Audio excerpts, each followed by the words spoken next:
Are you ready?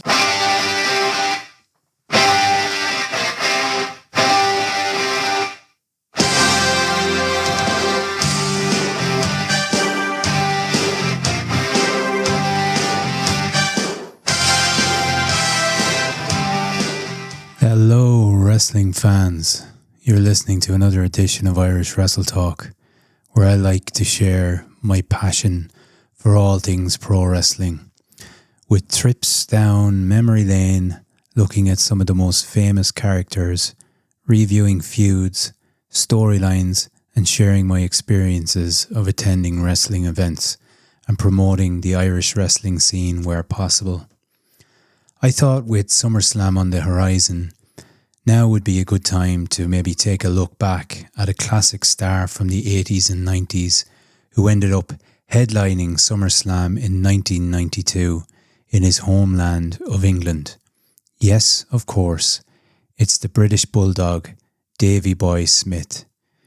Davey Boy Smith was an absolute physical powerhouse, and his journey from humble beginnings in England to international stardom in the wrestling world is a fantastic story. I hope I can do it justice here.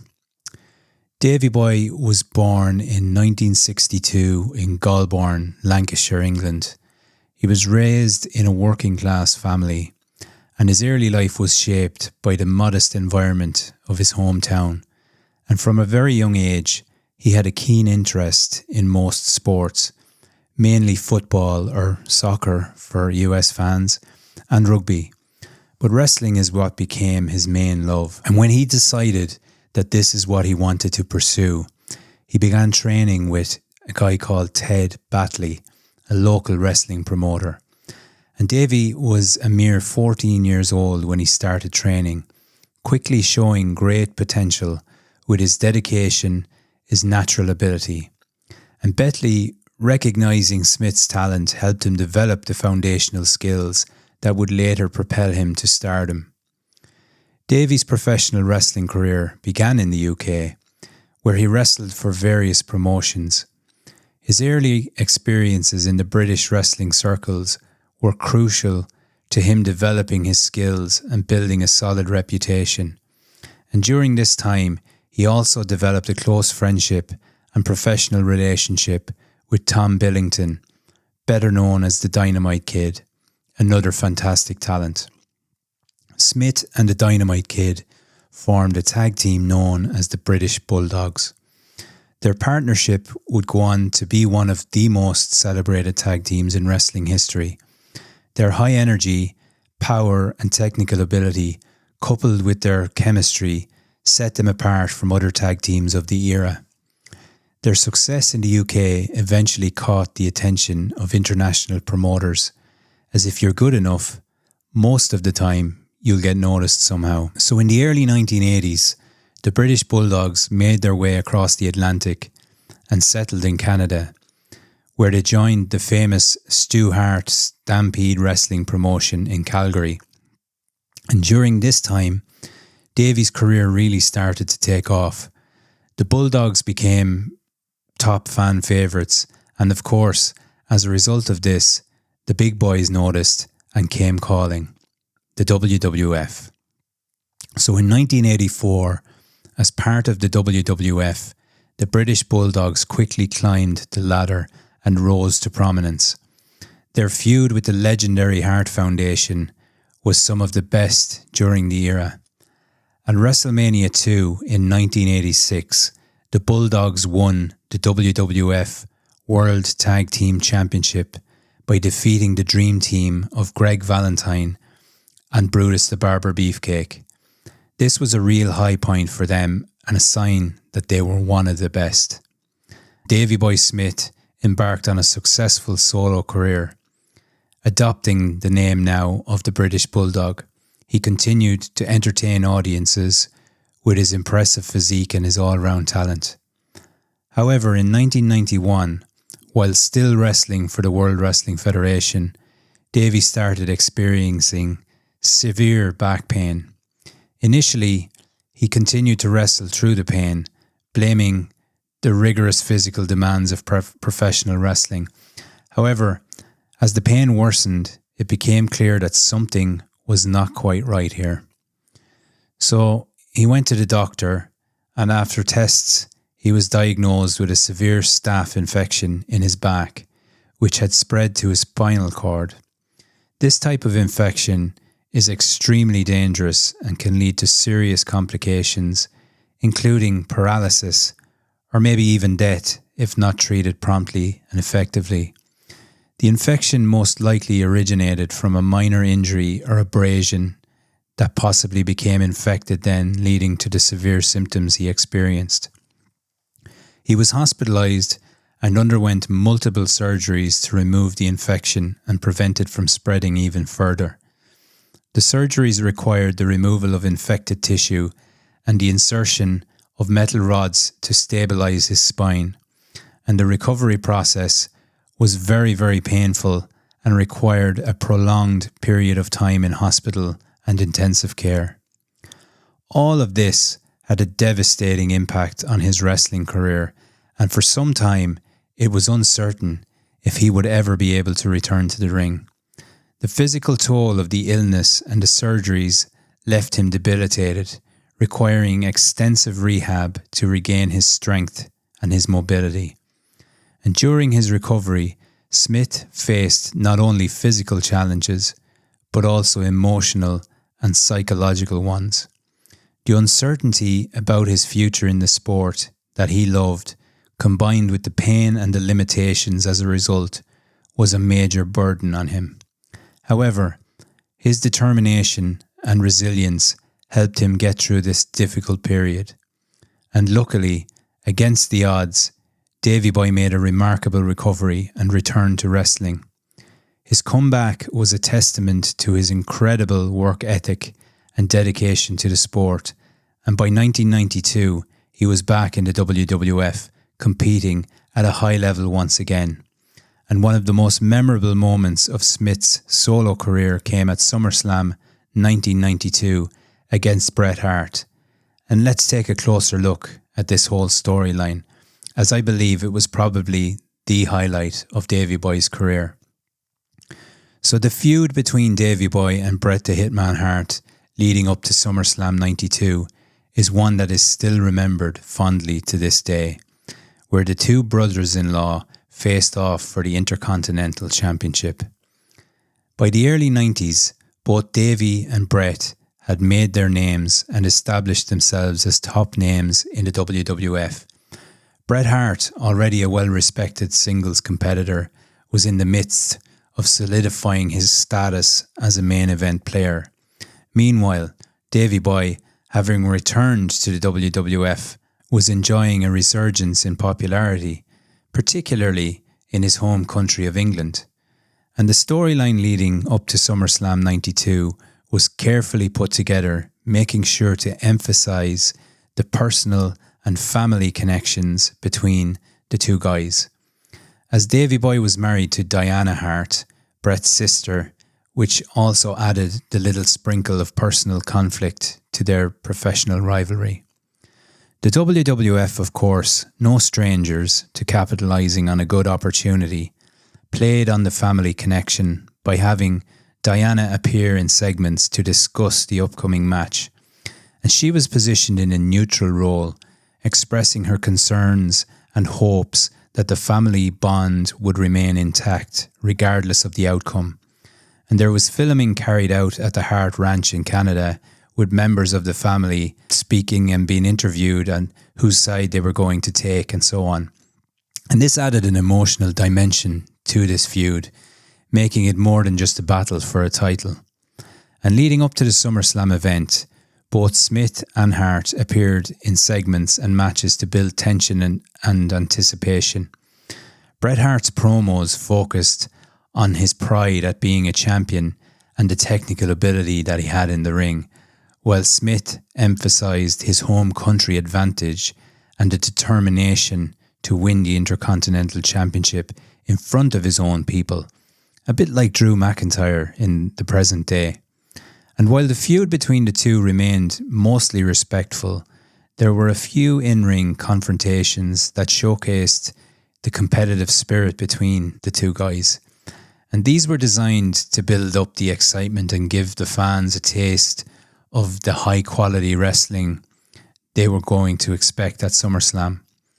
And both wrestlers participated in promotional activities, media interviews and so on. And this helped to elevate the profile of the event to make sure that the match at Wembley would attract significant attention. And the match between Davey Boy and the Hitman took place on August 29th, 1992 in Wembley. It was the main event of the night, which was great to see given the significance of this to the Bulldog. And the atmosphere at Wembley was insane. And I believe over 80,000 fans were in attendance. The British crowd was expectedly behind their hometown hero. And the match itself is right up there as one of the all-time greats, where both guys delivered a masterclass, combining technical skill, storytelling, and using the emotional intensity. The chemistry between the two of them was blatantly obvious, and they took the audience on a roller coaster ride of near falls and dramatic moments. We had both men countering each other's moves and showcasing their skills. Momentum shifted back and forth, with Bret focusing on wearing down Davey Boy with his signature holds, while Davey Boy utilised his power moves to gain the upper hand, which then led to the climax of the match, with Bret Hart applying his signature sharpshooter. However, Smith managed to reach the ropes and break the hold. And in the final moments, Davey Boy countered a sunset flip attempt by Bret, pinning him for the 3 count and capturing the Intercontinental Championship. And let's relive the moment right now. Just enough fortitude on the part of both participants. Sunset flip!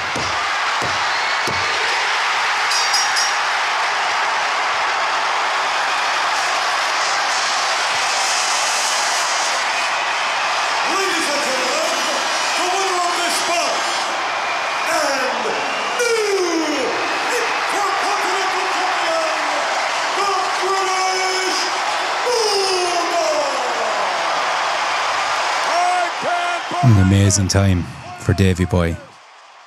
Brilliant stuff. And he actually went on to speak about this afterwards himself and give his thoughts on it, so we can listen to that now also. It was the best feeling that I ever had. It was to go and step in Wembley Stadium and just do that, wrestle and become the World Wrestling Federation's Intercontinental Champion in England. It was unbelievable. Bret and Diana they were really close. But then, she got Diana was my wife, and she was just really in the middle, and she didn't want me to hurt Bret, and Bret, she didn't want Bret to hurt me, and she knew that there was going to be a hell of a fight. Brilliant, quality stuff, and I still love looking back at it to this day. And after the match, an emotional Bret Hart embraced Davey Boy Smith and his sister Diana, having initially been annoyed, signalling the respect and the love that they had, and it was a fitting finish to the whole storyline, and the crowd loved it. For Davey Boy, winning the Intercontinental Championship in front of a home crowd made him even more of a national hero. For Bret Hart, despite the loss, the match further established him as a world-class performer and the best there is, the best there was, and the best there ever will be. And he went from here onwards then to main event and heavyweight championship titles and so on. Now, there are multiple conflicting reports about the behind-the-scenes happenings before this match, in the lead up to it and so on, with issues about Davey and what he was experiencing and substance abuse and so on. But I think overall it was an excellent performance from both guys, and a credit to them and their storytelling talents. Given the injuries Davey had endured in previous years, perhaps he shouldn't have even been there. Any normal guy possibly would have been finished for good. Now, despite Davey Boy's professional success, his personal life was stricken by a number of challenges. He struggled with injuries, as we've discussed, and issues related to substance abuse. which affected his career and personal relationships, and his marriage to Diana, as mentioned, who was sister of Bret, also experienced some problems, although the couple had 2 children, Harry and Georgia. And in the mid-90s, Davey Boy had stints in both WWF and World Championship Wrestling. He continued to be a prominent figure in the wrestling world, even though he was increasingly hampered by injuries and personal issues. And in WCW, struggled to recapture the same level of success he had enjoyed earlier in his career. And while Davey Boy successfully returned to wrestling, the staph infection and the surgeries from the past continued to have lasting effects on his health, and he continued to experience back pain and other related issues throughout the career. So he returned to the WWF in the late 1990s, where he was also involved in several notable storylines and matches. However, his physical condition unfortunately continued to deteriorate, and he was eventually released from the company in the year 2000. Tragically, Davey Boy Smith passed away on May the 18th, 2002, at the extremely young age of 39. His death was a significant loss to the wrestling community, which mourned the passing of one of its beloved stars. Despite the personal and professional challenges he faced, Davey Boy Smith's legacy in professional wrestling lives on. His contributions to the sport, particularly during his time with the British Bulldogs and his solo career, have left an incredible mark on the industry. His raw power and ability to connect with fans have inspired many wrestlers who followed in his footsteps, and Smith's legacy continues through his children. Harry Smith, known in wrestling as Davey Boy Smith Jr., has also pursued a successful wrestling career, honouring his father's memory by adopting the British Bulldog persona and achieving success in various promotions around the world. In 2020, Davey Boy was rightfully inducted into the WWE Hall of Fame, recognising his contributions to professional wrestling and his lasting impact on the industry. Davey Boy Smith, the British Bulldog, remains an iconic figure in the world of professional wrestling. His journey from small-town England to the global stage of the WWF is a testament to his talent and determination. While his life was marked by some personal struggles and untimely death, his legacy lives on through his memorable matches and his influence on future generations of wrestlers. And once again, guys, thank you so much for tuning in. And as ever, if you like this content, please follow, like, and subscribe. If you have any special memories or anything you'd like to share, then feel free to do so. And I will catch you once again soon. And until next time, take care and remember to keep grappling with greatness.